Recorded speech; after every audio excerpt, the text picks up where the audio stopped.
आप देख रहे हैं शितांशु टीवी। कुड़बाणी तिना गुड़ सीखा, भाई भगति गुरु पुरब करन दे। मैं उन गुड़ सीखों पर कुर्बान हो जाता हूँ जो प्रेम और भक्ति पूर्वक गुरु पर्व मनाते हैं। यदा यदा हि धर्मस्य ग्लानिर्भवति भारत, अभ्युत्थानमधर्मस्य तदात्मानं सृजाम्यहम्। श्रीमद् भगवद गीता के चौथे अध्याय के 7वें श्लोक में भगवान ने कहा है, जब जब धर्म की हानि होती है तब तब मैं प्रकट होता हूं और धर्म की रक्षा करता हूं। कलयुग की 15वीं सदी में भगवान ने नानक के रूप में धर्म की रक्षा के लिए अवतार ग्रहण किया। प्यारे दर्शकों, आप जानेंगे कि गुरु नानक ने कौन कौन से उपदेश दिए। ये उपदेश आपके जीवन में किस प्रकार सकारात्मक बदलाव लाने में सक्षम हैं, यह आप इसी वीडियो में जान पाएंगे। आप यह भी जानेंगे कि भारत को नानक देव ने हिंदुस्तान कब और क्यों कहा। बिना स्किप किए हुए पूरा वीडियो देखेंगे तो आप जान पाएंगे कि सिखों के प्रथम गुरु ने निराकार परमात्मा को एकमात्र किस मंत्र से संबोधित किया। इन सब बातों को जानने से पहले थोड़ी चर्चा गुरु नानक के बारे में कर लेते हैं। 15 अप्रैल सन 1469 ईस्वी को पंजाब के तलवंडी नाम के स्थान में नानक का जन्म हुआ था। अधिकतर लोग यह मानते हैं कि गुरु नानक का जन्म कार्तिक पूर्णिमा सन 1469 ईस्वी को हुआ था। प्रत्येक वर्ष उनका प्रकाश पर्व यानी उनका अवतरण दिवस कार्तिक पूर्णिमा के दिन ही मनाया जाता है। यह अब पाकिस्तान में है। लाहौर से 30 मील की पश्चिम में जो दूरी है वहां पर यह तलवंडी स्थित है। तलवंडी को अब ननकाना कहा जाता है क्योंकि वहां नानक देव जी का जन्म हुआ था। ननकाना में एक भव्य गुरुद्वारा भी है जिसे ननकाना साहिब कहा जाता है। विश्व को कल्याण का मार्ग दिखलाने वाले महान संत नानक के पिता का नाम था कल्याण चंद। वे मेहता कालू के नाम से भी जाने जाते थे। उनकी माता थी तृप्ता। सामान्यतः बच्चे रोते हुए जन्म लेते हैं, पर नानक देव जन्म के समय हंस रहे थे। सामान्य बच्चों की तरह खेलने या पढ़ने में उनका मन नहीं लगा। बचपन से ही वे ध्यानस्थ हो जाया करते थे। न पंडित हरदयाल उन्हें पढ़ा सके और न मौलवी कुतुबुद्दीन कोई सबक सिखा सके। ये दोनों शिक्षक बालक नानक के प्रश्नों का उत्तर देने में असमर्थ रहे। नानक का विवाह सन 1485 ईस्वी में बटाला की रहने वाली कन्या सुलक्षणी से हुआ। सुलक्षणी से इनके 2 पुत्र हुए जिनके नाम श्रीचंद और लक्ष्मी चंद थे। ये दोनों भी सिद्ध योगी के रूप में प्रसिद्ध हुए। कृषि या व्यापार में नानक का मन नहीं लगा। कुछ दिनों बाद वे सुल्तानपुर में अपने बहनोई के घर चले गए और वहीं सुल्तानपुर के राजा दौलत खां के यहाँ नौकरी करने लगे। नानक प्रतिदिन बेई नदी में स्नान करते थे। एक दिन स्नान के पश्चात नदी के किनारे स्थित वन में वे अंतर्ध्यान हो गए। उस दौरान परमात्मा ने उन्हें अमृत का पान कराया। अमृत पिलाकर परमात्मा ने उनसे कहा, मैं सदैव तुम्हारे साथ हूं। तुम्हारे संपर्क में जो कोई लोग भी आएगा वह भी आनंदित हो जाएगा। तुम दान दो और उपासना करो। मेरे नाम का कीर्तन और जप करो और दूसरे लोगों से भी ऐसा ही कराओ। परमात्म दर्शन की इस घटना के पश्चात सन 1507 ईस्वी में नानक ने पारिवारिक जिम्मेदारी अपने ससुर को सौंप दी और स्वयं देश विदेश के परिभ्रमण पर निकल गए। उन्होंने धर्म रक्षार्थ प्रचार आरंभ कर दिया और सद्मार्ग पर चलने का उपदेश दिया। सन 1521 ईस्वी से जीवन के अंतिम समय 1539 ईस्वी तक नानक करतारपुर में रहे।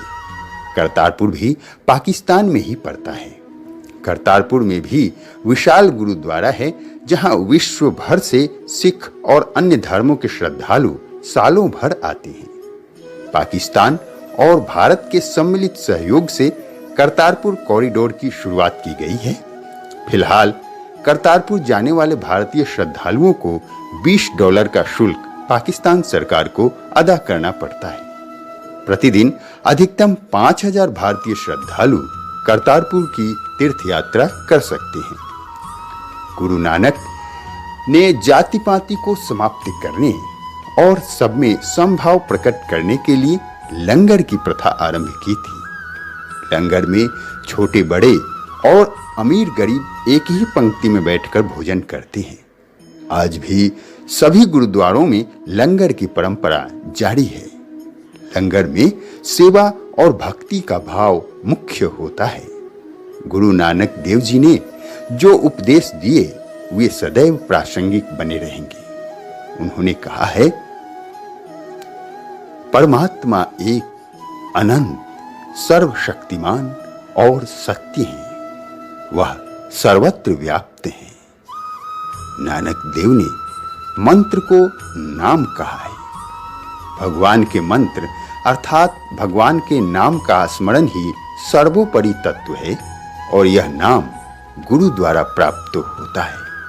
श्रीमद् भगवद गीता में भगवान ने 4 अध्याय के 34वें श्लोक में कहा है कि ज्ञान की बातें तत्वदर्शी गुरु को दंडवत प्रणाम और सेवा कर उनके आगे झुककर ही प्राप्त किया जा सकता है। और यही बात नानक देव जी ने भी कहा। नाम और गुरु की महत्ता बताने के बाद नानक कहते हैं कि परमात्मा निराकार है। जो भी चीज दिख रहा है वह सब उनका ही प्रकट रूप है, साकार रूप है। परमात्मा को उन्होंने एक ओंकार अर्थात एकमात्र ओंकार के नाम से पुकारा है। इस ओंकार शब्द को ही गुरु नानक ने गुरु माना है और कहा है कि इस शब्द के बिना यह विश्व पागल हो जाएगा। उन्हीं के शब्दों में सबदु गुरु सुरति धुनि चेला, सबदु गुड़ पीरा गहिर गंभीरा, बिनु सबदय जगु बौरान। उन्होंने भगवान को काल से परे माना है, इसलिए भगवान को उन्होंने अकाल कहा है।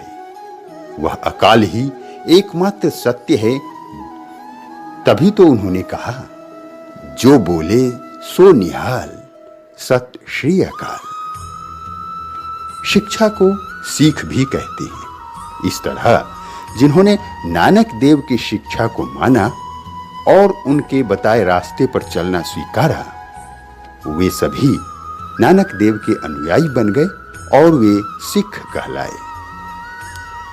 सन 1526 ईस्वी में जब बाबर ने 5वीं बार भारत पर आक्रमण कर दिल्ली सल्तनत के अंतिम शासक इब्राहिम लोदी को परास्त कर मुगल राजवंश की स्थापना की और भारतीयों के सनातन धर्म संस्कृति पर प्रहार करना आरंभ किया, तो गुरु नानक ने धर्म की रक्षा के लिए सिख संप्रदाय की स्थापना की। उस दौरान सिखों के प्रथम गुरु नानक ने भारत को पहली बार हिंदुस्तान की संज्ञा दी।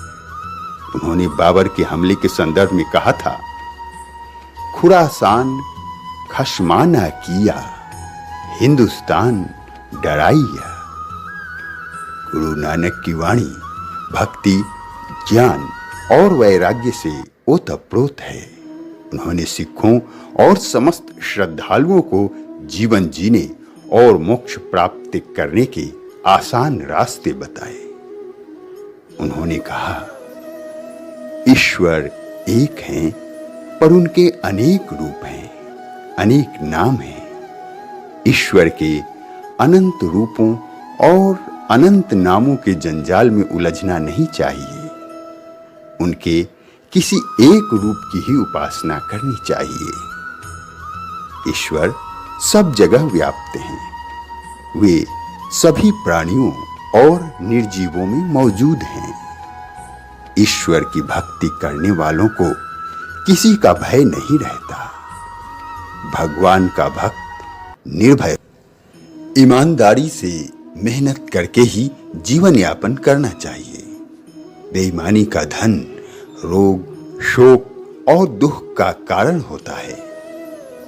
मेहनत और ईमानदारी की कमाई में से निर्धन और जरूरतमंद व्यक्ति को भी कुछ दान स्वरूप देना चाहिए। बुरा कार्य करने के बारे में कभी सोचना नहीं चाहिए और न ही किसी को सताना चाहिए। कोई आर्थिक रूप से कमजोर हो या शारीरिक रूप से, उसे सताने के बदले उसका सहयोग करना चाहिए। सदैव प्रसन्न रहना चाहिए। जाने अनजाने में हुई गलतियों के लिए ईश्वर से सदा क्षमा मांगनी चाहिए। हमेशा ऐसा कार्य करें जिसमें गलतियों की संभावना न हो। सभी स्त्री और पुरुष बराबर हैं। लिंग, जाति आदि किसी आधार पर भी कोई भेदभाव नहीं करें। शरीर को जीवित रखने के लिए भोजन आवश्यक है, परंतु स्वाद का गुलाम नहीं बनना चाहिए। रसना अर्थात जीभ की गुलामी स्वीकार करने से शरीर रोगों का घर बन जाता है। लोभ, लालच और धन संग्रह करने की वृत्ति यानी आदत बहुत ही बुरी है। ऐसा करने से कभी शांति नहीं मिलती और पारिवारिक सामाजिक प्रतिष्ठा की क्षति होती है। गुरु नानक देव जी के इन उपदेशों को अपनाकर आप भी सार्थक जीवन का आनंद ले सकते हैं। आप चाहें तो अपने मित्रों और रिश्तेदारों को भी यह वीडियो शेयर कर सकते हैं। स्वस्थ रहिए, आनंदित रहिए और देखते रहिए शितांशु टीवी। आप देख रहे हैं शितांशु टीवी।